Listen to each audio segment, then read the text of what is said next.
noticed I could help prevent absence. I feel supported knowing I have all tools when I need them. Really great that ownership is created for managers and employees. These are just some of the reactions that we got from managers after our first pilot based on our absence investigation.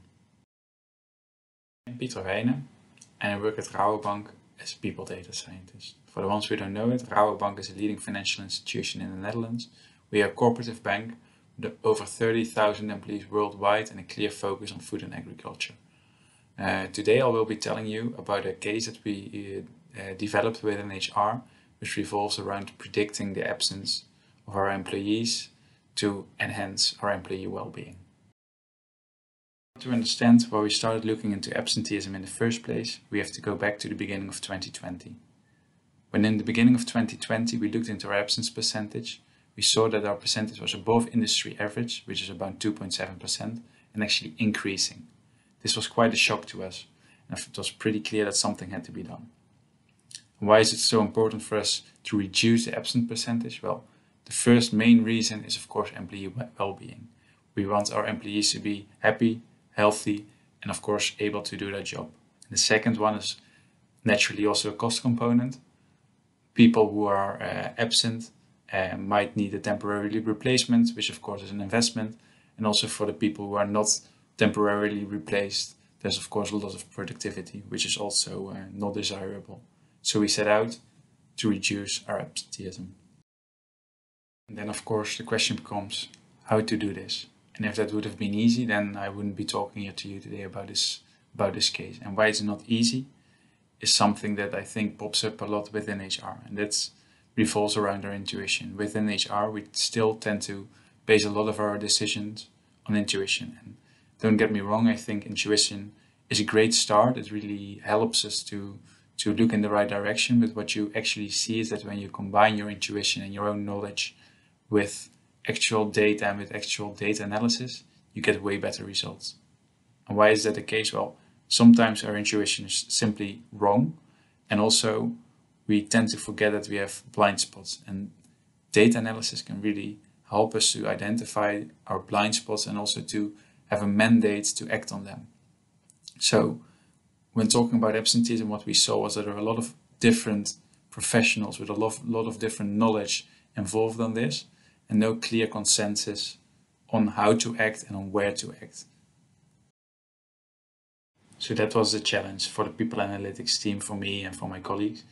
We really set out to support and to help our other HR colleagues with data to really support their intuition, to find their blind spots, to possibly prove them wrong in some of their assumptions and some of their convictions. So we really set out to perform a thorough data analysis to really empower and help our HR colleagues who would be actually acting and making interventions within their business lines to reduce absenteeism. If faced with a challenge, collaborate. This was actually, when I first joined the team, this is one of the things a more senior member of our team told me when I was stressed, when I had some difficult things to do. He told me, when you're feeling stressed, seek the help of your teammates, collaborate, look for help when you need it. And I think this is extremely important in this case, because we had quite a challenge in front of us. Of course, we as a people analytics team are not well-being experts, we are not absence experts. But unfortunately, what you see happening a lot in people analytics and also especially in other analytics teams is that when faced with a problem, the data scientists or the consultants, what they do is they try to gather all the data and go straight to work. Go to the drawing board, draw out an approach, think about what kind of model you want to make, think about the predictions you want to make, and then in the end come up with a product. And sometimes it's good, but oftentimes it's not. So in order to try and avoid this, what we actually did was slow down. Instead of speed up, we slow down. We said, okay, we first need to gather all the people involved in this, company doctors, well-being experts, people who are really familiar with the literature on this, gather them around the table and listen to what they have to say. Instead of talk, we had to listen. What is their knowledge? What can they teach us before we start gathering data before we even start about thinking about building a model. And it resulted that was really, really useful for us. For instance, we decided to only focus on long-term absence, not on short-term absence. This is something that as a data scientist, I maybe could have guessed, but I didn't know beforehand. Neither did my teammates. And also they really helped us to select relevant data. They really helped us to focus on the right things. They helped us to focus on the things that really matters. And I think this is a really important lesson that I learned. Slowing down before you can speed up. Important lessons aside, we are of course still a people analytics team. We like the analytical work, and I think this was also a great opportunity to really dive into the content, to really dive into the analytics, to really get technical. So what we did is that we actually gathered the data with the help of the other colleagues within HR. We set out to build a predictive model to predict long-term absence, with the goal to really identify the factors that played a role in this long-term absence, with of course the eventual goal being that we could make interventions, or that the well-being colleagues could make interventions to really focus on these factors and really try and reduce the absenteeism in our company. So let's have a look at our data. What did our data actually look like, and which data that we use to build our predictive model? Well, in order to build a predictive model, you of course need to train your model. You need to be able to feed data into it so that it can learn how to make decisions. So what we did was actually we looked, for instance, at Q3 2018, and we looked back 9 months. What are the characteristics of these people over the past 9 months? What is, for instance, their absenteeism over the past 9 months? What's their engagement? What's their age? And of course, it doesn't change every 9 months. And we use that information from the past 9 months to predict if that person would have long-term absenteeism in the year to come. So we did have the data of the next year, as you can see in this graph, and we used that to train our model. And we had data from Q4 2017 to end of Q1 2020 when Corona hit, and we decided to not use data after Corona because of course the absenteeism data with Corona would look completely different than the data before Corona. So we decided that would be the perfect cutoff point. We used that time period to really train our model by looking back, as I mentioned before, looking back 9 months to predict what would happen in the year to come. Let's make this a little bit more concrete even, to really get a feeling of what did the data actually look like. Here we have a fictional example. This is not based on real data. I just typed this into Excel. It's not based on our real employees. What you see, for instance, in the first row is an employee in the month of April 2019. At that time, he or she was 37 years old, was 8 years with Rabobank in the pay grade 7. The number of managers this person had over the past 9 months is 1. And the absenteeism or the absence days was also 1. And then of course the most important, that's basically our target column, our dependent variable, indicating whether the person in the year after this April 2019 would have long-term absenteeism. In this case, a 0 means no. And if we go to the next line, we see that we're still talking about the same person, age 37 still, so no birthdays, still 8 years of service. But the pay grade changed from 7 to 8, so indicating that this person likely had a promotion. And apparently also the number of managers in the past 9 months increased, so it's a promotion process, basically from one team to another, meaning that the manager changed. The absence days in the past 9 months still 1, so no new absence days. And also in the year after May 2019, this person had no long-term absence. Then if you look at the next row, it's another employee, age 50, 25 years with Rabobank in a pay grade 10. The number of managers in the past 9 months is 1, so he's probably been staying in the same team. And the absence days in the past 9 months is 13. And this person in the coming year, so in October 2019 till October 2020, apparently had long-term absenteeism. So that's why there is a 1. And again, just to clarify, this is fictional data, not based on real persons. And when we have the data, The next step, of course, becomes to train a model. In order to train a model, we will, of course, have to choose what model we would base our predictions on. And we chose not to use the more traditional, for instance, logistic model, because there are a lot of underlying assumptions, and our data was not really complying with those assumptions. So instead of that, we chose a tree-based model, specifically the XGBoost. For the people who are more technical, it probably rings a bell. And of course, the trouble with these kind of newer machine learning models is that it's kind of a black box. You don't really see what's happening inside. And on the one hand, that doesn't really matter. If it works, it works. But on the other hand, if you want to, for instance, get predictors, or if you want to know which variable has which effect, it's a little bit more difficult. So in order to open up that black box, we use a technique called SHEP values.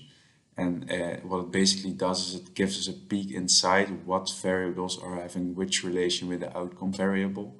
And I won't go into detail here, but if there are questions or people interested in knowing a little bit more about these SHEP values, you can of course touch upon this in the questions. So let's recap. What have we done so far? We have gathered our data, we structured it in a way that we can use it to train a model, and we chose and trained a model to actually predict and give an insight in what's causing long-term absence. And then, of course, in order to use, you don't only want to train a model, you also want to really put it into practice. So how did we do that? Well, as you can see here, we used data from Q4 27 till the beginning of Q2 2020 when Corona hit to train the model. But we also, of course, wanted to say something about the absence in the year to come. So what did we do? Well, we basically took the last date available, which was beginning of Q2. And from that point, we looked back 9 months, just like we did in the training model. We looked back 9 months to predict the absence in the year to come. But the big difference is when training the model, you actually have the data of the year to come. So you know if somebody is going to be absent long term or not. And when really making predictions, you don't know this. So what you basically do is you do look back 9 months and you use the trained model to make a prediction about what you think is most likely to happen in the future without knowing what actually happened. And this really allows us to, for instance, predict which areas of the bank are at risk of a higher absence than other areas. Then, in the end, we basically had 2 products, 2 insights that we could give to our well-being colleagues and to our company doctors. First of all, we had the top 10 of focus points, which were actually the main predictors in our model, indicating that these are the topics and the characteristics that should get most focus. So, for instance, the top 3 is actually something that they really worked with, and this really helps. This can also validate their own intuition, and what you actually saw is that the top 3 and actually the entire top 10 was something that did ring a bell. But you notice that it really gave them a mandate to also act on this, because it went from I think that this is the case to I think that this is the case, and we see in the data that this is the case. So they really got a mandate to act on this and also to make choices which are not always easy choices. And then the second part, what we did was, of course, with what I just explained, with really making the prediction about what would happen in the future, and of course, future being in that time, the beginning of 2020. What we did was we made areas at risk. We identified areas at risk. What we did was we took all the domains of the bank and we ranked them from high to low risk regarding the long-term absence.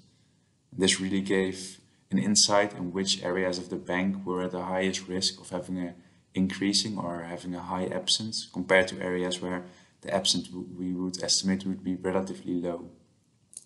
This is of course really convenient when you want to start with a pilot, because this really gives you information on where to start with a pilot. You're of course not going to start with a pilot in an area or in a domain with a low chance of employees with long-term absence. You're of course going to go to the domain with the highest probability of people being long-term absent.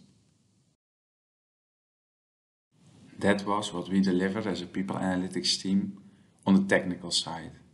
And then of course the question becomes, how are these insights used to actually make change in the organization? Because insights are nice, but you really have to translate them, of course, to actions. And as I mentioned, the well-being colleagues, they prepared a pilot. They took the top 3 predictors and the main area at risk, and they went to work.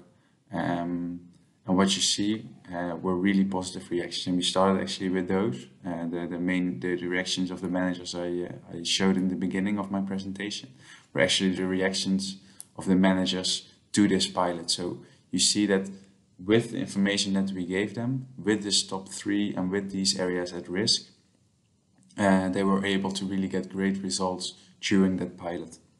So for me, that was a really a moment of victory, a really celebrative moment, because what we achieved to do with a model was actually having an effect in the organization, in the different domains for the people, actually to improve the people's well-being. And what's my main learning? What's my main takeaway of this process? Well, it's basically be a whale, not a submarine. What do I mean by this? I am truly convinced that our success in this case was driven by our behavior, by our collaboration. We were like a whale and not like a submarine, because what does a submarine do? Well, when a submarine wants to go from point A to point B, it fuels up, people go aboard, and it dives.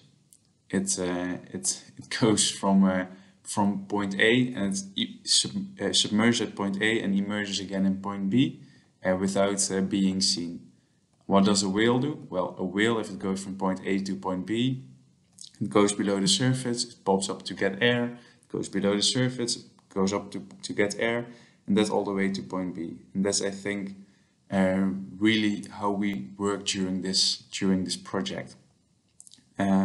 We went into depth in the analytical part, but we always came back to the surface to discuss with our well-being colleagues and with our company doctors to see if we were going in the right direction, to see if they were understanding what we're doing, to see if they were recognizing what we're doing. And we were able to, along the way, steer and make changes, and also in our analytical project. And I think that's in the end what really got them engaged, what really got them also believing in the result, and what really enabled them to, after the analytical part was finished, to really take the results and create change. So my main takeaway, be a whale, not a submarine. And then to wrap it off, I think the real match is just about to start. We did our pilot, and our pilot was pretty successful. So now we're starting to roll out this entire approach throughout the organization, hoping, of course, that it will improve employee well-being in the long run. Results are not yet in, because as probably everybody knows and can imagine, absenteeism is a topic that's not changing overnight. But we are really confident that positive results will be visible in the future, and that our pilot and the rollout of our pilot is really going to be a success in improving our employee well-being. And on that note, I'd like to thank you all for your attention. And if you have any questions, please feel free to ask them in the Agorify app. And for now, have a great day and enjoy the rest of the summit.